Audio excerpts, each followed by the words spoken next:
Amen. Okay, so ang ating pong sesentruhan ay ang unang talata ng Romans chapter 15. Ang sabi po, we then that are strong ought to bear the infirmities of the weak and not to please ourselves. Ang ating pong mensahe ay pinamagatan ko pong bearing the burdens of the weak. Bearing the burdens of the weak. Ito po ay isang magandang pag-aaral at pag-aaralan sapagkat ito po ay magpapaalala sa atin ng halaga ng ating pagkaunawa sa kalooban ng Diyos na ang ating pong Panginoon, tinuturuan po tayo sa pamagitan ng panulat ni Apostol Pablo sa salita po ng Diyos na ang ating pong pagbibigay lingap at pansin sa iba. Again, ang sabi po ng talata, sa usapang mga mananampalataya, we then that are strong ought to bear the infirmities of the weak. Siguro po, magandang maintindihan po natin kung ano po yung concept ng salitang strong. Diba? Yung daw pong mga malakas ought to bear the infirmities of the weak. Actually po, magandang ang bawat isa po ay magkaroon ng clear understanding na ang tinutukoy na malakas dito ay yung pong mga nasa maayos na spiritual na kalagayan. Kumbaga, for me, ito po ay pumapatungkol doon sa mga may spirituality, spiritually mature. Kung ngayong sandaling ito, tinitingnan mo na ikaw ay growing Christian, na ikaw ay may spirituality or maturing sa iyong spiritual life, kung ikinukonsider po natin na tayo po ay may maayos na spiritual standing sa harapan ng Panginoon, na ikaw at ako ay lumalagong Kristiyano, tayo po ang tinutukoy ni Apostle Paul. We then that are strong ought to bear the infirmities of the weak. Yung salitang ought, ought to bear the infirmities of the weak. The word ought, ang ibig sabihin nito, ito po ay nagdadala sa atin sa paalala patungkol sa isang obligasyon. Okay? Patungkol po sa obligasyon, mga kapatid. Ito po ang inaasahan na ito pong mga nagsasabing mananampalataya, meron po tayong dapat maintindihan na kung ang claim natin, spiritual tayo, mature po tayo, malalakas tayo, mga kapatid, may obligasyon po tayo. At ito po ay ang paglingap sa mga mahihina. So ito po ay usaping hindi po inaasahan bilang kautusan o sa idea po ng utos, kundi ng pag-ibig. Mga kapatid, yung sinasabi pong ought to bear the infirmities of the weak, yung pong phrase na infirmities of the weak, nangangahulugan po ito, mga kapatid, na dapat nating i-carry, to support, mga kapatid, and to patiently endure the limitations and struggles of those who are not yet strong in the faith. So, yun po ang ating magandang maintindihan. Because dito po sa talata, may tinukoy na strong at meron pong tinukoy na weak. And ang simple understanding natin, yung strong, referring po sa mga mature Christian, sa mga lumalagong Kristiyano. At yung weak, ito po'y pumapatungkol either sa mga babe in Christ or immature sa kanila pong buhay Kristiyano. So napagandang paalala po ito na dapat po nating bigyang pansin, imbis na atin po silang i-criticize, imbis na atin po silang i-condemn. Ang sabi po ng Bible, yung pong mga nagsasabing sila'y mature na, o kung ang tingin natin sa sarili natin, we are already growing sa ating pong spiritual life, then we need to understand our obligation at gagawin natin to in love, na unawain po sila, mga kapatid, at atin pong dalhin po sila. Ito po'y nagpapaalala na ang Christian maturity ay po pwedeng masukat hindi lamang sa usapan ng kaalaman. Di ba? Minsan kasi, yun po yung ating nagiging basis. Nasasabihin natin growing Christian kasi marami na siyang alam. Lalo na po kung maraming mga memory verses or word of God na nare-recite. Sometimes yun ang thinking po natin. But actually po, mas nakikita ang spiritualidad doon po sa kanyang pag-uugali at gawi. Naalala ko nga po si Apostle Paul nung kanyang bigyang pansin at pagdidiin ang tungkol sa usapin ng pag-ibig, ang sabi po niya, when I was a child, I speak as a child, I understood as a child, I thought as a child. But when I became a man, I put away childish things. Yung talagang mga nag-mature daw po sa kanilang Christian faith, hindi na po sila dapat maging alagaing Kristiyano.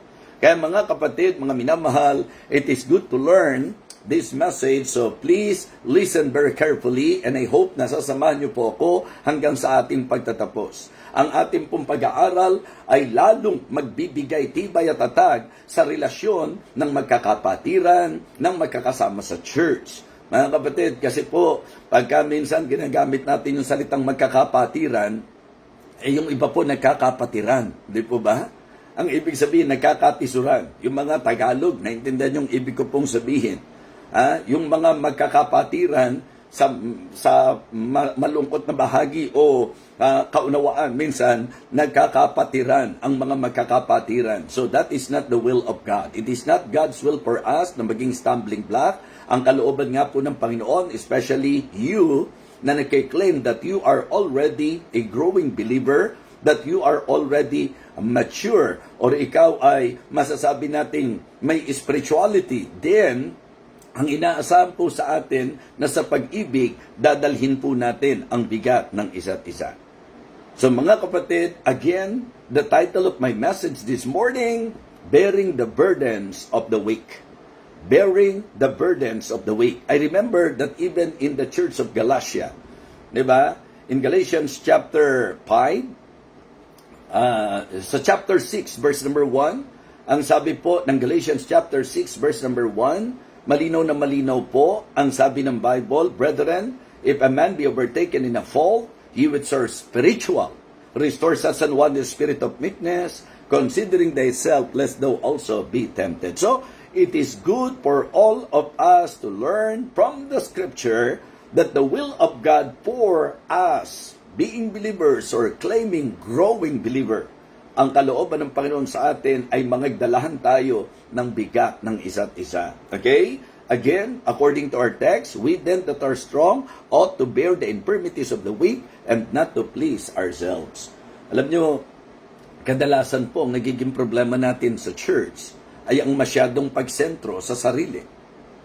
Kailangan pagka may bida, sarili natin. Kailangan pagka mayroong gagawan at tatanggap ng pabor, tayo. Ganun po, umiikot ang ating pong isip at ang ating buhay sa ating pong sarili. Hindi po maturity ang tawag dyan. Mga kapatid, immaturity po yan. Sapagkat ang isang mature, I remember, di po ba, nung mga bata-bata pa po kami, ganito po yan. Ang problema, kapag ka nagkakaroon ng mga usapin, ang mga magkakapatid, ang sasabihin ng mga magulang natin, ikaw ang nakatatanda, ikaw ang dapat umuunawa sa kapatid mo. Bata yan, intindihin mo yan. Naranasan niyo po ba yan? Naalala niyo po ba yan? Di po ba? So, ibig sabihin, even in secular concept, meron silang idea na yung nasa may edad, yung nakakaunawa, yung bang malaki na, yung po bang mga medyo malawak ang pag-iisip. Ang sabi po, mga kapatid, sila po yung lalagay sa katayuan, sila po ang uunawa. Di ba? Oh, ikaw ang kuya, ikaw ang ate. Di ba? Ikaw ang may edad. Ikaw ang nakakaintindi. Ikaw ang dapat umunawa sa kapatid mo. So that concept, I believe, is almost the same sa spiritual na aspeto ng ating pag-uusap. That the Apostle Paul is actually telling them and giving them this very important message that you, okay, you who are claiming that you are spiritual, that you are strong, dapat ikaw ang iintindi sa mga mahihina. Sa Biblia po, talagang ang ginamit, support, bear, yan po yung mga salitang ginamit po sa banal na kasulatan. So, ilang bagay lang po ang gusto ko pong i-share sa bawat isa po sa atin, sa ating pong paksa ngayon, bearing the burdens of the weak. Bearing the burdens of the weak. Number 1, it is the call to compassion. It is the call to compassion. Ito po ay panawagan. Bearing the burdens of the weak begins with the heart. na nakakadama ng pagpapahalaga, ng pagmamalasakit. Kumbaga, kilos po ito ng pusong may compassion. Diba? Kung nakikita natin na may pagkukulang ang ating pong kapatid, okay? Wag right away galit. Wag right away iritasyon. Wag right away criticism. Wag right away condemnation. Mga kapatid, ang kalooban ng Panginoon sa pag-ibig na tayo po'y umakto upang sila po ay ating tulungan. So kanina binanggit ko po sa inyo, Galatians chapter 6 verse 1. Uulitin ko po. Ang sabi po, brethren, if a man be overtaken in a fault, ye which are spiritual. Mahalaga pong pakinggan natin ito sapagkat ito po'y makatutulong para ma-lessen po ang mga issue sa church.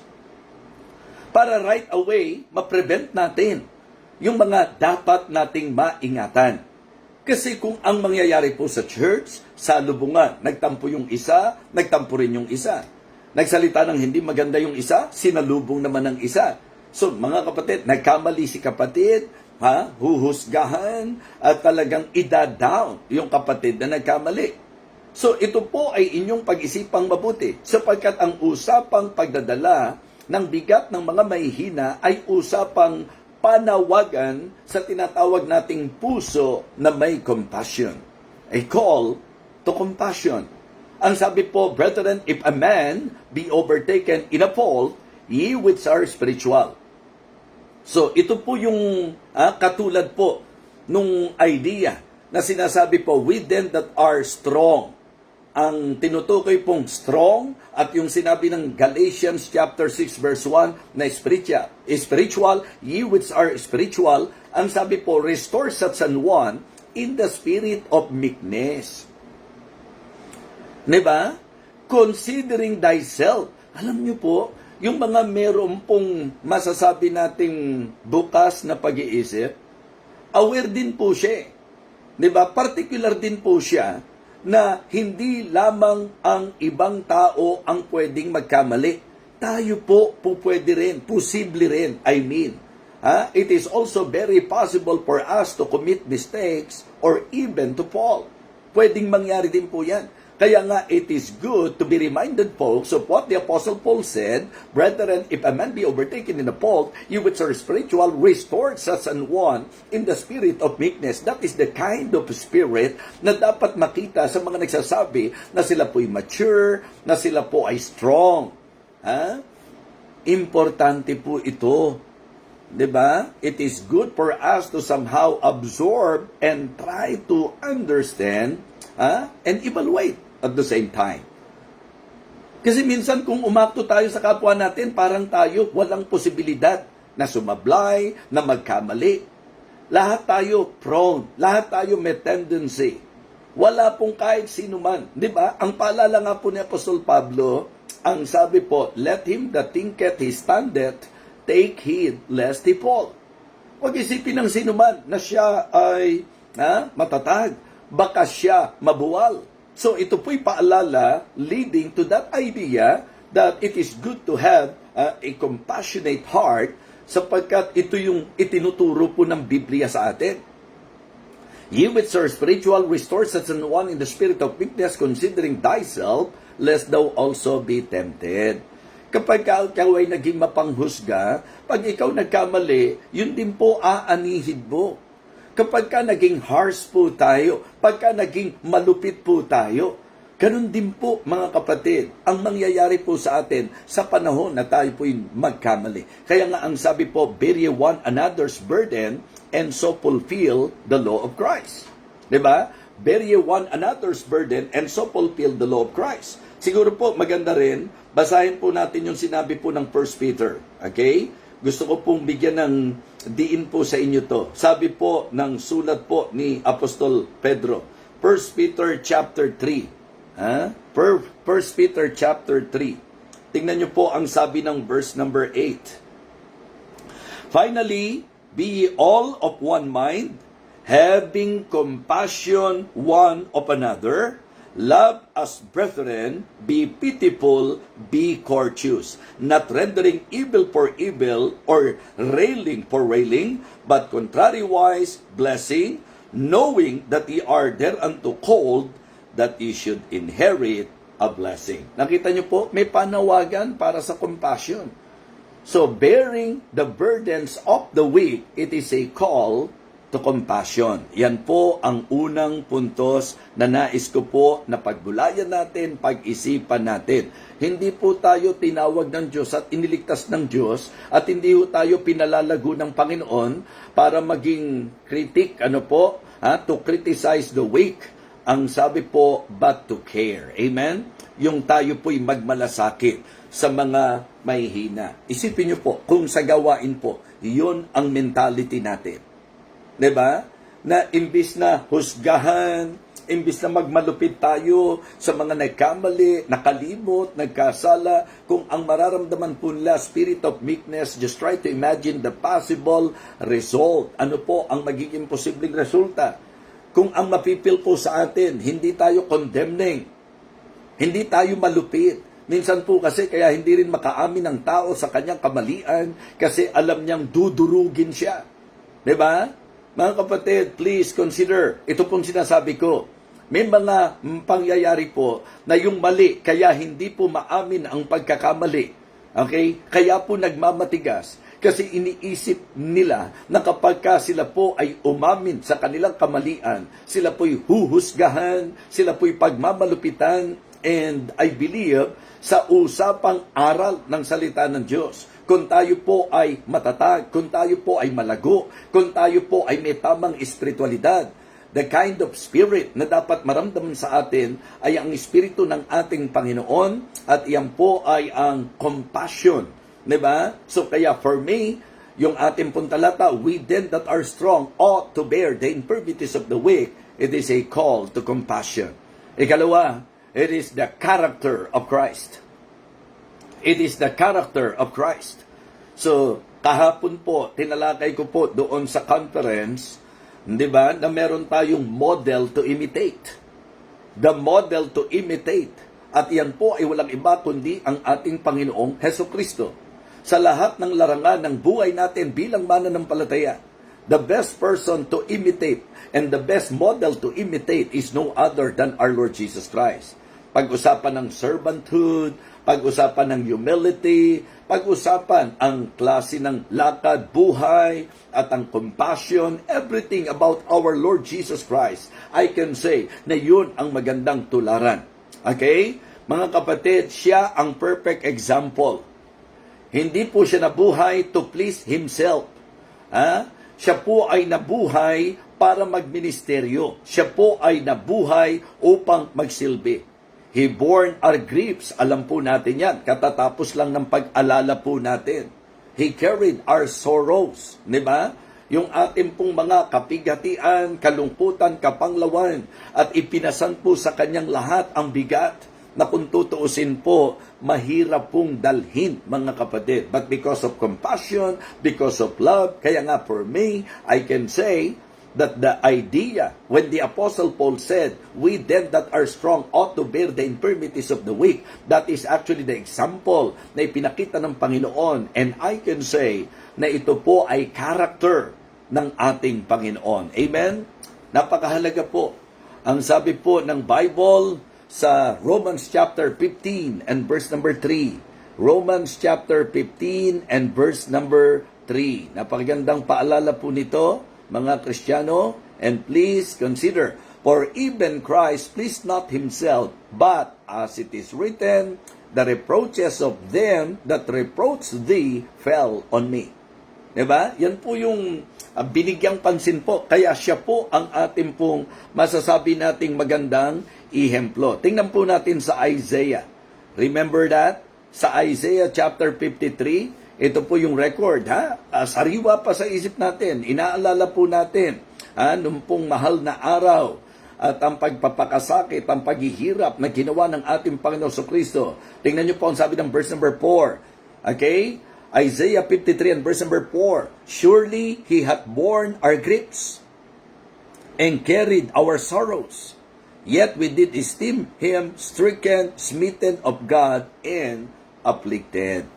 So the example of our Lord Jesus Christ is very clear. So we can say na ito po ay character ng ating pong Panginoon. Mark chapter 10 please. Mark chapter 10. Maganda pong nabibigyang pansin po natin ang mga talatang magpapaalala po sa atin at magtuturo po sa atin na ang the best example ay walang iba kundi ang ating Panginoong Hesus Kristo. Tingnan niyo po ang sabi ng Mark 10:45. So, kahapon, ang ganda ng mga aralan po namin, yung mga pangangaral po. Ang sabi po ng Mark 10:45, "For even the Son of Man came not to be ministered unto, but to minister and to give His life a ransom for many." So mga kapatid, mga minamahal, sa ating pong nagiging pagtalakay, binibigyan ko po ng emphasis sa inyo ng usaping pagdadala ng bigat ng mahihina. Ito po ay panawagan para sa compassion. And it is the character of Christ, mga kapatid. To bear other burdens is to reflect the very heart of our Lord Jesus Christ. Yung ganitong pag-uugali po natin, yan po ay nagpapakita ng Christ-likeness. Kapag nakakakita tayo ng mga weak, hindi natin binubuli ang dapat.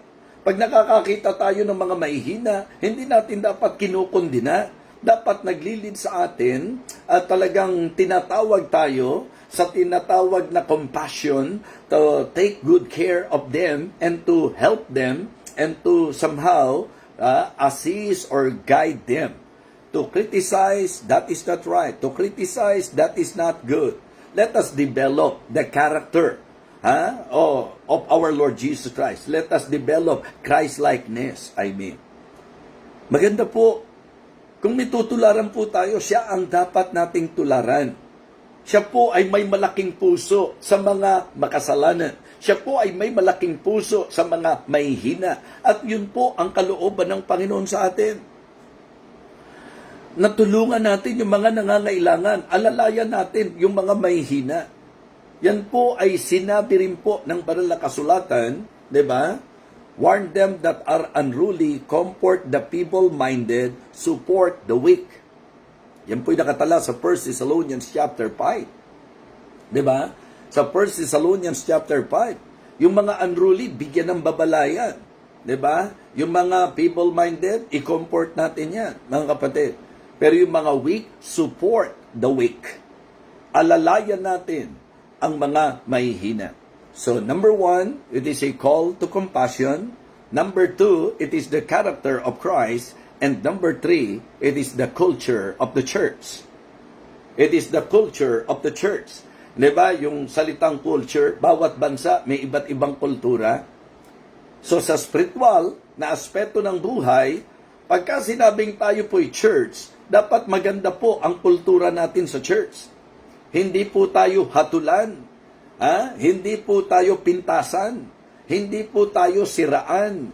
Hindi po tayo paligsahan. Hindi po tayo pagalingan.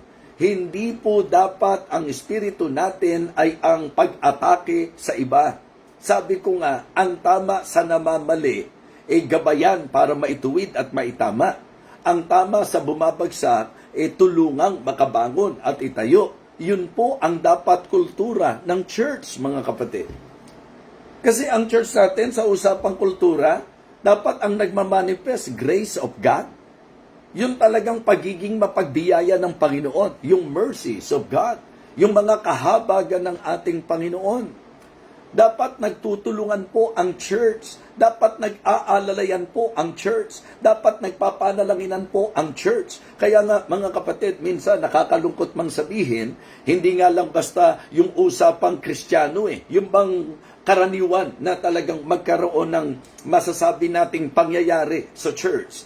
Na kapatid sa kapatid, naglalaban-laban, nag-aaway-away. I remember the Apostle Paul that he rebuked, diba? The believers at Corinth. Kasi sila nagdidimandahan Sila mga kapatid. Masasabi nating naglalaban-laban sa korte. So hindi po yun ang kultura ng church. Hindi po yun ang dapat kultura ng nagkiklaim na church ng Panginoon.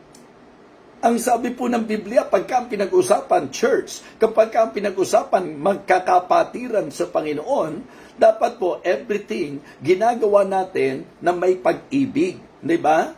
Everything must be done with charity, mga kapatid. Yun po ang kalooban ng Diyos. Kaya mas lalong nakakalungkot na pastor, wala na pong ginawa, kundi magpatama, di ba, manira, at talagang masasabi po natin ang espiritu po ay ang espiritu ng kabigatan ng loob sa mga kapwa pastor o kahit sa kanyang mga miyembro. Mga kapatid, mga minamahal, siguro po isa to sa napakalaking learning ko po sa buhay. Because all of us, dapat atin pong makita ang katotohanan sapagkat si Pablo mismo ang nagsabi, diba? If a man be overtaken in a fault, ye which are spiritual, ang kalooban daw po ng Diyos, restore such an one in the spirit of meekness, considering thyself, lest thou also be tempted. Minsan po kapag kami bumabagsak at may nasisira, parang heyday pa po sa ibang mga Kristiyano. Di ba? Sabi ko nga, sa usapang sundalo, pagka po may sundalo, kapwa mo sundalo na nasugatan, o masasabi nating, di ba, naging casualty sa laban, ikinasasaya mo ba yan? Mga kapatid, di ba? Ang isang puso ng sundalo, yung kapwa niya sundalo, minsan kahit manganib ang kanyang buhay, kung kaya pang i-rescue, i-rescue pa niya yung kapwa niya sundalo. Parang hindi po yata tamang espiritu na kapag ka meron pong nasaktan, ikinatutuwa pa natin. Diba? Lalo na po kung yung nasaktan, may personal tayo sa kanya. Yan po, mga kapatid, na nakakalungkot minsan sa usaping nagkiklaim na church. Ang daming intriga, ang daming issues, mga kapatid. Kaya sa mga members na nakikinig, sana po matuto tayo sa message na ito. Diba? Nakakahiya po sa Panginoon. Kasi church po tayo. Ang dapat, ang nakikita po yung kulturang pang-church. Hindi yung nasa church ka na, dala mo pa yung ugali mo ng unbeliever. Mahilig kang manira, mahilig ka sa chismis, mahilig ka doon sa kampihan. Mga kapatid, sabi ko nga po sa inyo, hindi po katanggap-tanggap sa Diyos ang espiritu ng pagkakampihan. Kaya nga kung Kristiyano ka, lalo na kung tumatagal ka, hindi ka na dapat alagain, dapat nag-aalaga ka na. Hindi ka dapat asikasuhin. Minsan, kikilabutan ka.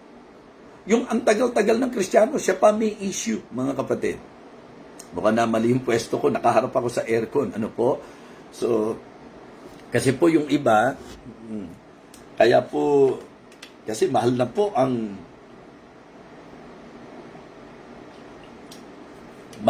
kuryenteng masyado ngayon. 'Di ba? Kaya sipin niyo pag nag-believer's breakfast ako, naka-aircon po tayo dahil sa sobrang init. Kaya tinry ko pong lumabas, mga kapatid. Kaso nung lumabas ako, mas malakas pa ang huni ng mga ibon sa akin, 'di po ba?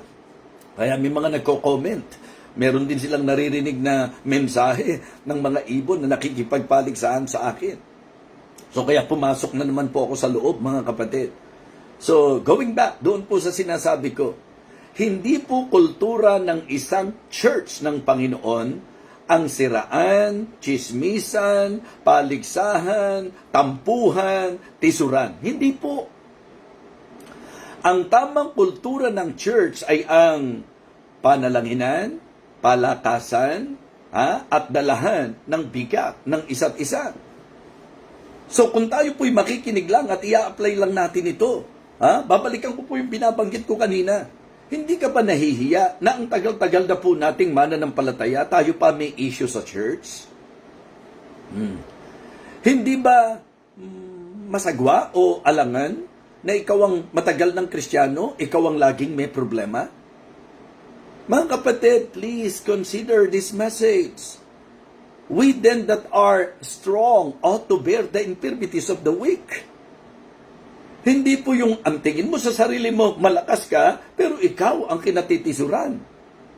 Ang tingin mo sa sarili mo, spiritual ka, pero ikaw ang laging may husga. Ikaw ang laging involved sa issue. You better examine and evaluate yourself. Maging bagay naman tayo doon sa ating claim. pag kiniklaim mo na matagal ka ng Kristiyano, sana po mga kapatid, yung claim mo na yun, mapagtibay na ikaw yung Kristiyano na hindi involved sa issue, yung tumutulong sa mga sitwasyong hindi ayos, yung pagka may mga conflict, ikaw ang isa sa peacemaker, hindi po yung isa ka pa sa nakikipagkampihan, nagpapalala ng problema. Kaya mga kapatid, sana po medyo aralin natin ang kulturang inaasahan sa nagke-claim na tayo po ay church ng Panginoon. Pag-aralan nyo po sa buhay ng mga churches. Ang nagpapabigat po yung mga issue. At pagka pinag-usapan ang issue, minsan turo tayo ng turo ng iba. Mga kapatid, kaya nga issue is you. The problem is you. Oh, you see? Kasi ang tendency natin magturo ng magturo. Sila kasi. Mga kapatid, ang spiritual, hindi po laging ang tingin sa sarili niya, siya lang ang tama, siya lang ang okay. Alam niyo po bang spirituality rin, yung marunong kang mag-acknowledge at mag-admit pag mali ka. Hindi po spirituality yung lagi ka nalang nakaabang sa mali ng kapwa mo.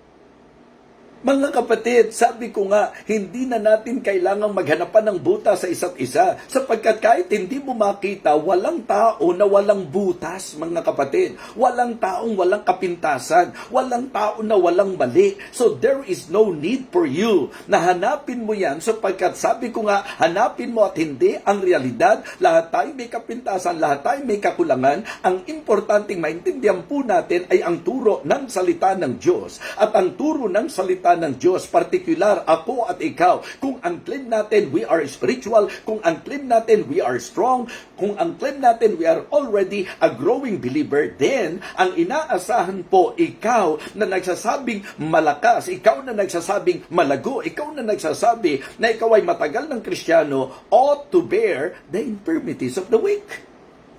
So isipin nyo ngayon kung ang tanawin sa church, tulungan. Hindi po pwede na hahanap tayo ng kakampi laban sa mga katampuhan natin sa church. Diyan po hindi particular minsan ang iba. Diba? Na kapag kami lumapit sa atin na meron pong hindi sila tamang puso sa ibang kapatiran, minsan mga kapatid, nangingibabaw sa atin yung kampihan. Kahit na nga anak mo pa, kahit na kapatid mo pa, kahit na kadugo mo pa, pagka ang pinag-usapan, relasyon natin sa church, hindi tayo kampihan. Dahil mature ka, dahil growing Christian ka, ang hahanapin natin lagi yung possibility na maiayos ang mga bagay na hindi maayos. Tingnan niyo po ang sabi ng Romans chapter 15. Balikan lang po natin yan, mga kapatid. Romans chapter 15. Okay? Ang sabi po mga kapatid sa verse number 7, Romans chapter 15 and verse number 7. Wherefore receive ye one another as Christ also received us to the glory of God. Mangagtanggapan daw po tayo sa isa't isa. So ito po yung sa context pa rin ng ating pong pinag-aaralan ngayon. Verse 7 po yan eh. So yan po ay konteksto pa din. Na ang sabi po, we then that are strong ought to bear the infirmities of the weak. Ang church po ay lugar, hindi po ng isolation, but intercession. Diba? Ito po'y lugar, mga kapatid, hindi po ng rejection, kundi ng reception. Mangagtanggapan daw po tayo sa isa't isa, mga kapatid. Sabi nga, bear ye one another's burden and so fulfill the law of Christ.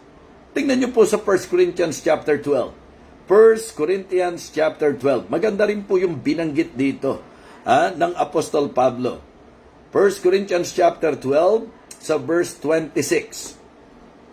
And whether one member suffer, all the members suffer with it. Or one member be honored, all the members rejoice with it. Kasi nga po, pag pinag-usapan church, hindi pwedeng hindi tayo kaugnay sa isa't isa bilang bahagi po ng church. So, ang sakit ng kalingkingan, damdam ng buong katawan. So, kaya po ang paghihirap ng isa, hindi pwedeng walang epekto sa kabuuan. Ganon din po yung kagalakan ng isa. Kaya nga naalala ko, yung turo ni Apostol Pablo sa Romans chapter 12, yung concept po nung rejoice with them that do rejoice and weep to them that weep. Yun po ang kulturang church. Na nakikigalak tayo sa mga naggagalak. Hindi yung habang nagagalak sila sa pagpapala nila, ang sama-sama ng loob mo. Diba? O kaya, habang nagdadalamhati ang iba, masayang-masaya ka naman, heyday naman para sa iyo. Okay, hindi po magandang tanawin yan. So mga kapatid, ang ating pong agapayanan, alalayan, ipanalangin, palakasin ang isa't isa ay kultura po ng church ng Panginoon. So, napakaganda po. Ang malakas na church ay hindi po na-measure sa kung gaano sila karami. Sometimes kasi, yun ang batayan. Ay, ang church namin, malago na kasi ang dami namin. Pero kamusta po ang kultura sa church na kinabibilangan natin? Kaya members of Living Water Baptist Church, ganun din po ang Victory Fundamental Baptist Church, ang kabuuan po ng Maranatha. Mga kapatid, paalala lang, na kung tayo po, dahil ang claim natin, church tayo ng Panginoon, dapat po yung kulturang dapat sa church ng Panginoon ang nahahayag sa atin. Kaya ang mensaheng ito'y makatulong nawa para medyo masawata na po ang mga chismis-chismis at ang siraan at ang kampihan. Mga kapatid, nawa ang mensaheng ito ay magpaalala sa atin na ang kalooban ng Diyos, tayo po ay mag-alalayan. Hindi po yung kapag ka meron pong tao na nagkamali, ginagawa pong talk of the church. Hindi po espiritu ng Kristiyano po yun. Hindi ka dadali ng Panginoon sa ganong klase po ng masasabi po nating kaisipan. Ang kaisipang maka-Diyos, pag may nalihis, ipapanalangin mo yan para magliwanag ang isip at manumbalik. Kapag kami nadapa, doon ka para umalalay para siya makatayo. Kapag ka po meron pong masasabi nating nasaktan, hindi po natin ipinagdiriwang yan, nasasaktan tayo para sa kapatid nating nasaktan. So it is very important to develop that kind of spirit because I believe that is the will of God for His church. Diba? Bearing the burdens of the weak. It is a call to compassion. It is the character of Christ. And it is the culture. It should be the culture of the church. Ito ang dapat ugali po ng church, mga kapatid. At pagka inaral nyo po, hindi po optional yan. Essential po yan. Diba? Yung pong tayo po ay magpanalanginan, magpalakasan. Nakakalungkot makita ang isang church na parang ang hirap magkasundo ng mga miyembro. Bakit? Kasi umiiral hindi sa spirituality, sa personality differences. Diba? Kapag ka po ang ini-highlight natin sa church, personalidad, kung meron po tayong 100 miyembro, 100 magkakaibang personalidad yan.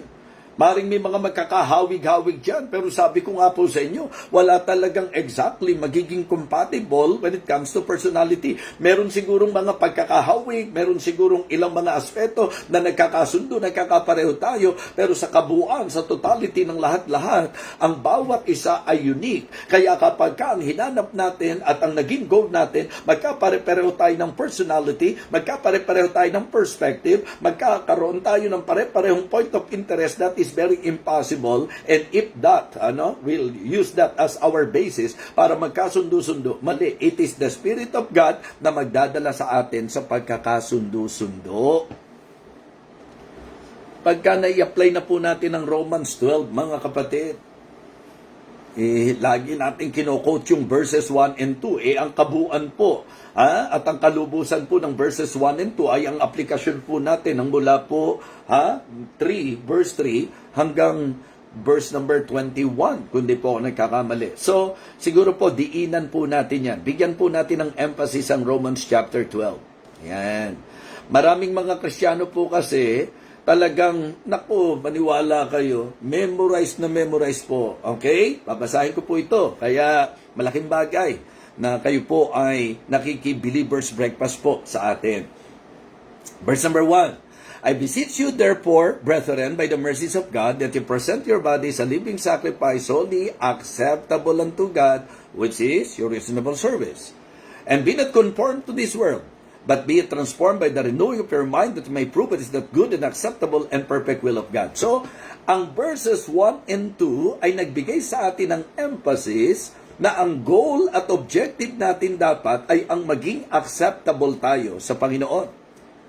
Kumbaga lagi, ang ating main goal is the approval of God. Yung bang tanggapin tayo ng Panginoon. Heto na po, verse number 3. Ha? Isa-isahin na po natin. For I say, through the grace given unto me to every man that is among you, heto po ang unang paalala, not to think of himself more highly than he ought to think, but to think soberly according as God hath dealt to every man the measure of faith.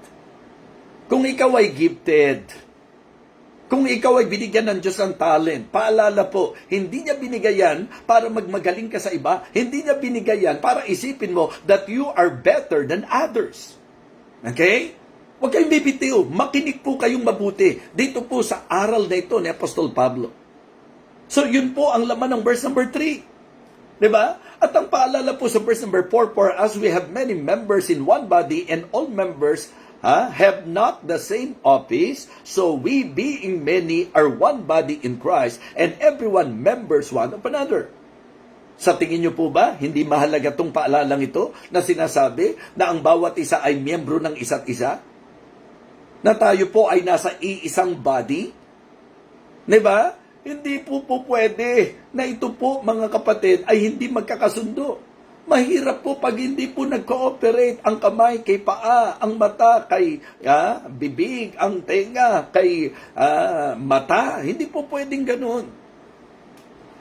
Yun ang sabi po sa verse number 6, another reminder, having then gifts differing according to the grace that is given unto us, whether prophecy, let us prophesy according to the proportion of faith, or ministry, let us wait for ministering, or he that teacheth on teaching, or he that exhorteth on exhortation, he that giveth, let him do it with simplicity, he that ruleth with diligence, he that sheweth mercy with cheerfulness. Huwag kayong bibitaw doon sa idea po na ang verses 1 and 2 ay ang kalagayang dapat ating puntiyakin na katanggap-tanggap tayo sa Panginoon.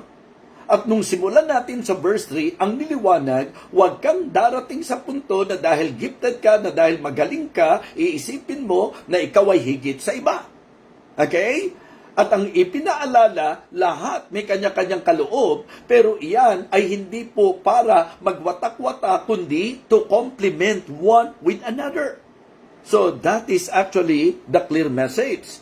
And for us to do that, verse number 9 is the key. Let love be without dissimulation. Paano po ang magkakaibang personalidad na may magkakaiba-ibang kakayahan, may magkakaibang galing, hindi po magpapaligsahan, hindi po magsisiraan, hindi po masasabi nating magkakaroon ng kaskasan o kiskisan para po sa ikasisira ng isa't isa? Paano? Pag-ibig ang susi. At pag pinag-usapan ng pag-ibig, nilinaw niya, let love be without dissimulation. Abhor that which is evil and cleave to that which is good. Pag alam mong makakasama, layuan mo. Pag alam mong makakasira, layuan mo. Hindi po kalooban ng Diyos na para lang maging magaling ka, siraan mo ang iba. Hindi ganoon. Mga kapatid, dapat magmahalan tayo. Learn to appreciate one another.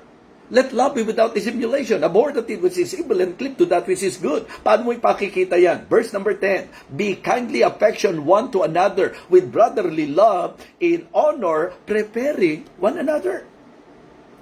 It is very easy for us to say that we love one another. And how can we show that?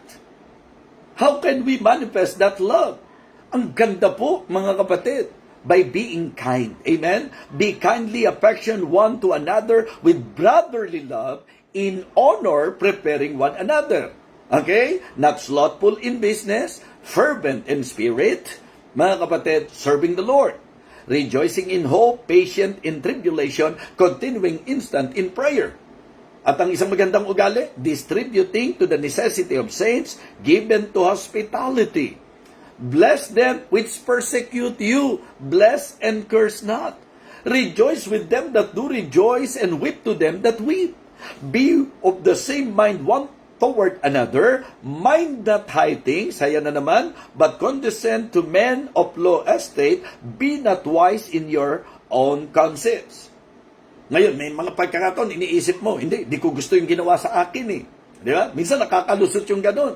Na ang tinatakbo ng isip mo, ginawa na ko ng masama. Hindi yata gusto yung sinabi niya. Okay? Ang tendency, being spiritual, dapat i-work out mo yan, ma-win mo yan, pero ang ginagawa natin, gantihan. Kaya ang sabi niya, recompense to no man evil for evil, provide things honest in the sight of all men. If it be possible, as much as lieth in you, live peaceably with all men. Ito pong gusto kong gawing concluding chapter po natin sa message nating Bearing the Burdens of the Weak. Dearly beloved, avenge not yourselves, but rather give place unto wrath. For it is written, vengeance is mine, I will repay, saith the Lord. Therefore, if thine enemy hunger, feed him. If he thirst, give him drink. For in so doing, thou shalt heap coals of fire on his head. Be not overcome of evil, but overcome evil with good. Kahit ano ang gawin mo, pagka hindi mo na-reach yung ganitong spirituality, mahihirapan tayo. Mga kapatid, bearing the burdens of the weak. It is a call to compassion. It is the character of Christ. And it is the culture of the church.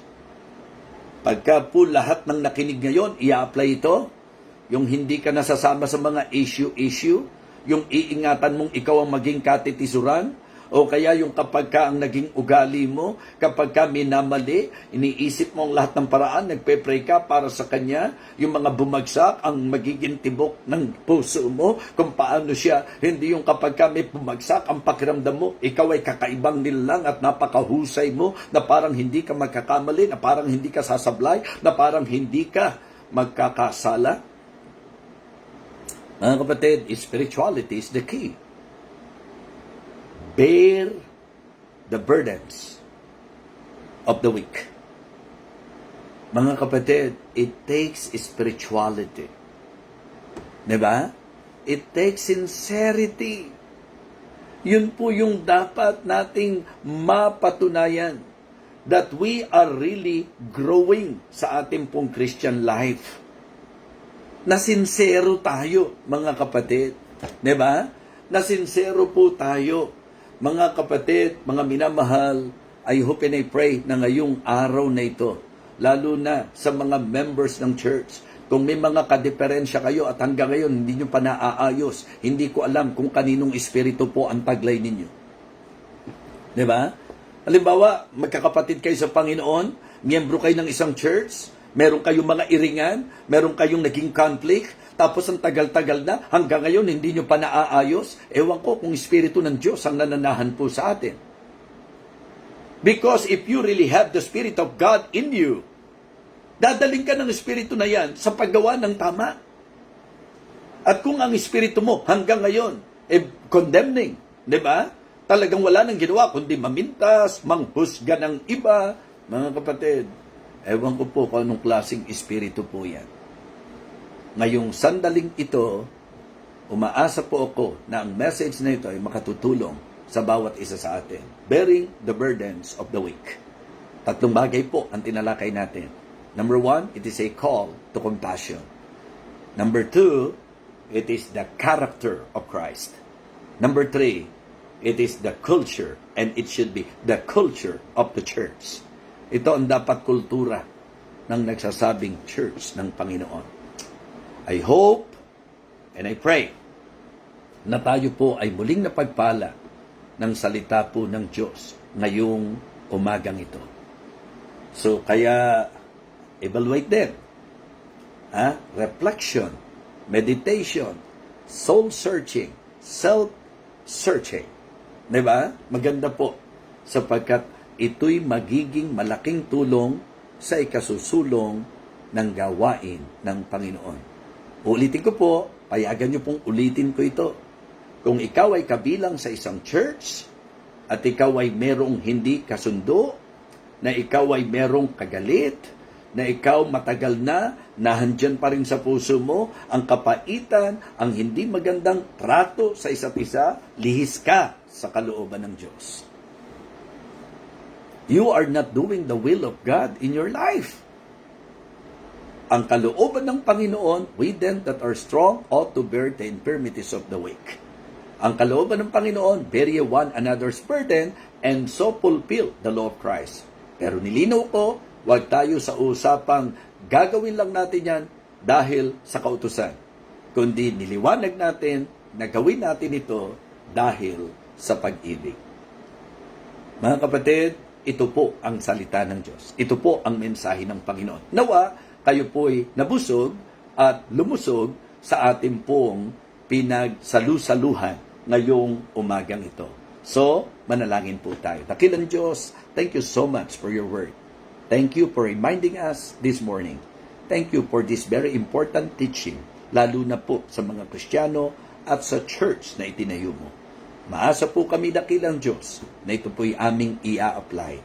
Tanggapin namin ang katotohanan na hindi kami magkakapareho sa usapang personalidad, sa usapang gawi, sa usapang interes, pero may isa po kaming espiritu na dapat ito po ang mangibabaw sa aming buhay at ito po yung tinatawag na spirituality. Yung pong ang espiritu namin ay mas maging dominante at malakas sa amin pong personalidad, sa amin pong mga gawi at ugali.